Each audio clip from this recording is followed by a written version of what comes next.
하나님의 은혜가 여러분과 함께 할 줄로 믿습니다. 오늘 무엇에 열심을 가지고 살아가는가라는 제목으로 말씀을 드리려고 합니다. 오늘 우리가 과연 원하는 것이 무엇일까 생각을 해봅니다. 세상에는 우리의 눈길을 끌만한 것들이 참 많이 있습니다. 그런데 그 모든 것들 중에서 우리의 눈과 마음을 끄는 가장 강력한 것은 바로 믿음이고 말씀이어야 하죠. 하지만 우리의 늘 눈길과 마음을 끄는 것은 사실 내 안에 그런 욕심들, 또 세상이 추구하는 그런 좋다고 하는 그런 좋은 가치관, 이 세상의 가치관들, 이런 것이 우리는 언제나 우리의 눈길을 끌게 되고 마음을 끌게 됩니다. 내 안에 어떤 욕심이 있는지 돌아보는 시간, 그리고 믿음에 대한 그런 욕심을 다시 한번 우리가 갖기를 소망해 봅니다. 이 세상의 것을 탐하는 마음이 우리 안에는 있습니다. 오늘 말씀의 1절과 2절에 보면은 내가 관원과 함께 앉아 음식을 먹게 되거든 삼가 내 앞에 있는 자가 누구인지 생각하며 내가 만일 음식을 탐하는 자이거든 내 목에 칼을 둘 것이니라, 이렇게 말씀을 합니다. 이 높은 사람과 함께 밥을 먹을 때에 그 식사 안에 어떤 탐심들이 끼어 있는가, 이것을 분별할 것을 말씀하고 있는 구절이죠. 그 안에는 이 식사를 대접하는 그런 관원의 그런 욕심이, 탐심이 끼어 있을 수도 있고, 그 음식을 먹는 사람의 탐심이 끼어 있을 수도 있는 겁니다. 오늘날도 이 수많은 그런 욕심, 또는 탐욕을 가진 사람들이 또 함께 모여서 서로 논의하고 또 서로 자기들의 욕심을 채우기 위해서 그런 자리들이 마련되어집니다. 뒷돈이 오가고 뒤봐주기가 오고 가고 있고, 또 그러한 거짓은 저마다 탐심의 거래를 하고 있는 것이죠. 그런 거래들이 우리 주변에는 참 많습니다. 이 탐심의 거래가 아닌 것이 있나 싶을 정도로 우리의 욕심을 채우기 위한, 그것이 정말 옳은 방법이 아님에도 불구하고 참 우리 주변에는 그런 일들이 많이 벌어집니다. 내 목에 칼을 둘 것이니라, 이렇게 말씀을 합니다. 내 자신의 그런 탐심을 제어할 수 있어야 된다는 것이죠. 우리가 이 자신의 탐심을 제어할 수 없게 되면 어떻게 될까요? 다른 사람이 우리의 목에 칼을 들이댈 겁니다. 그래서 우리가 오늘 말씀에 보듯이 내 목에 칼을 둘 것이니라, 내 스스로 그것을 제어하지 못한다 한다면은, 내 스스로 그것에 대해서 선결하지 못한다 한다면은 결국에는 다른 사람이 우리에 대하여서 목에 칼을 겨눌 것이다, 이렇게 말씀을 합니다. 탐심은 이루는 것이 많은 것 같지만은 결국에 그것은 넘어지게 되고 무너지게 될 겁니다. 그렇기 때문에 우리는 이 탐심을 우리 목에 칼을 두고 제어할 수 있도록 그렇게 살아가야 합니다. 그 칼이 무엇이겠습니까? 하나님의 말씀이 되겠죠. 10절에 보면은 옛 지계석을 옮기지 말며 고아들의 밭을 침범하지 말지어다, 이렇게 말씀을 합니다. 이 지계석을 옮긴다는 것은 경계, 이웃의 땅을 훔치는 것과 같습니다. 이웃 모르게 그 경계를 옮겨놓는 겁니다.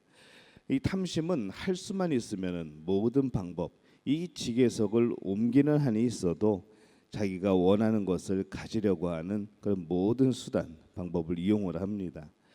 우리가 이 거짓을 동원해서라도 무엇인가를 가지려고 하게 될 때에 그것은 바로 탐심이라는 것이죠. 어떤 방법, 그것이 하나님이 기뻐하시지 않는 방법이라고 할지라도 그것을 동원해서라도 우리가 무엇인가를 얻고 싶은 마음이 있다면, 그것을 정말로 가지려 하는 마음이 있다면, 또 그렇게 우리가 몸소 실천하게 된다면 그것은 바로 우리의 탐심이라는 겁니다. 이 고아들의 밭을 침범한다라는 것은 이 힘없는 이들의 땅을 빼앗는 것을 두고 말을 합니다. 이 법적인 취약함이 있어서 그것을 속여서 땅을 빼앗는 아주 그런 사람들이죠. 또 그런 모습들입니다. 하지만 이 탐심은 그런 파렴치한 일들도 가능하게 만듭니다. 어떻게 사람이 그럴 수가 있을까라는 그것조차도 이 탐심은 그냥 하게 만드는 것이죠. 그렇기 때문에 우리는 이 탐심이 우리를 주장하지 못하도록 그렇게 우리가 늘 깨어 있고 우리를 다스릴 필요가 있습니다. 이 하나님을 향한 열심을 가질 필요가 있습니다. 이 모든 것들을 이기기 위해서 그것이 필요하죠. 12절에 보면은 훈계에 착심하며 지식의 말씀에 귀를 기울이라 이렇게 말씀을 합니다. 우리는 우리의 마음을 하나님의 말씀에 두어야 합니다. 우리의 귀를 하나님의 말씀에 귀 기울여야 하죠. 이 세상의 것에 우리의 마음을 뺏기면은 우리는 결국에는 탐심으로 이어질 수밖에 없습니다.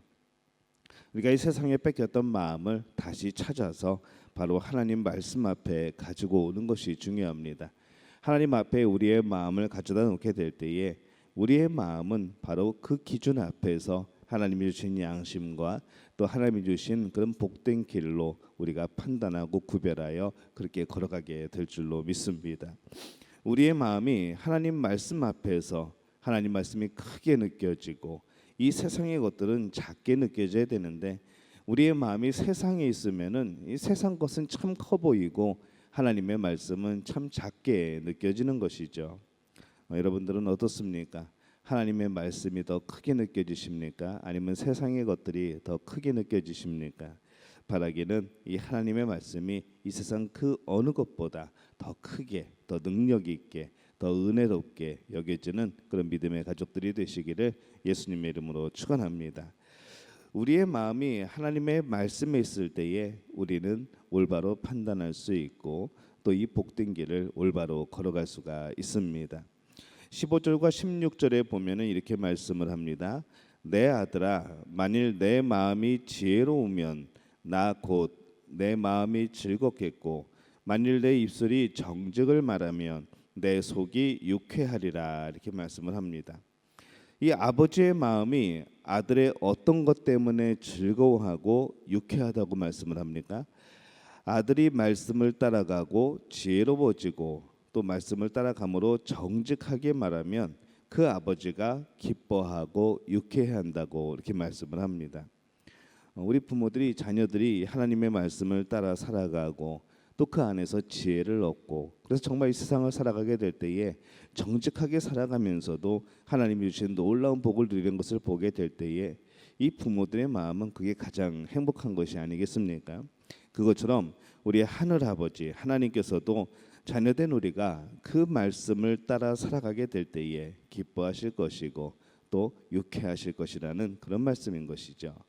그래서 17절에 보면은 내 마음으로 죄인의 형통을 부러워하지 말고 항상 여호와를 경외하라 이렇게 말씀을 합니다.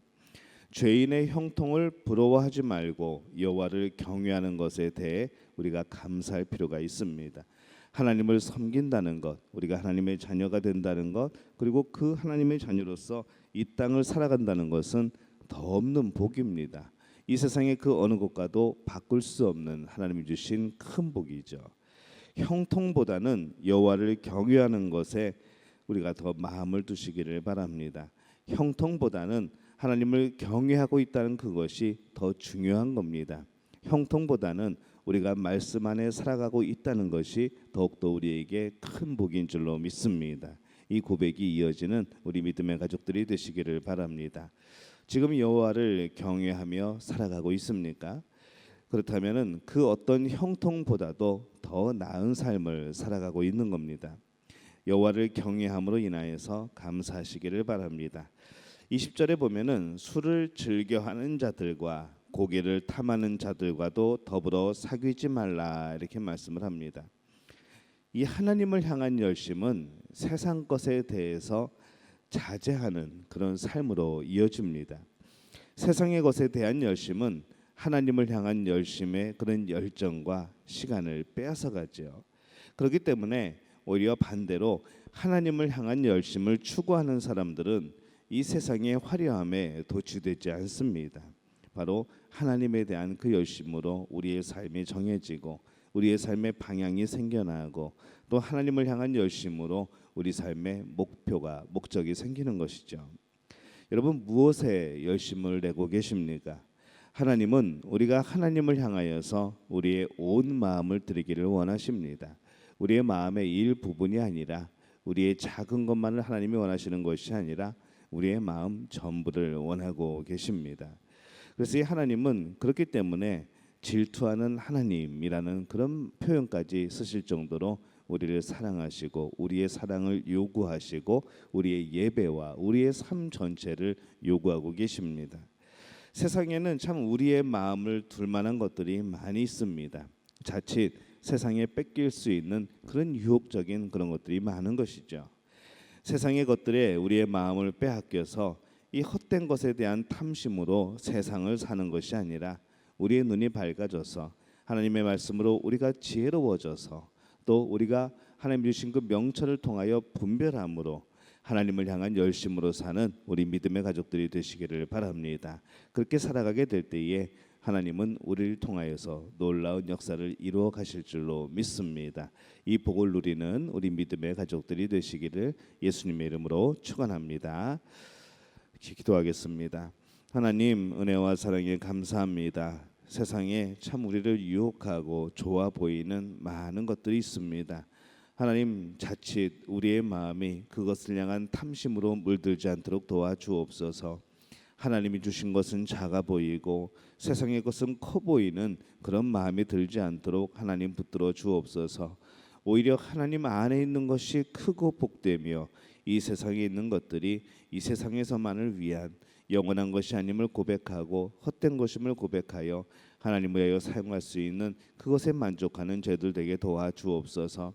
그렇게 살아가는 우리 믿음의 가족들에게 함께하여 주시되 오히려 채우시고 오히려 부으시고 오히려 형통케 하시는 그 은혜가 넘치게 도와주시옵소서. 예수님의 이름으로 간절히 축복하며 기도하옵나이다. 아멘.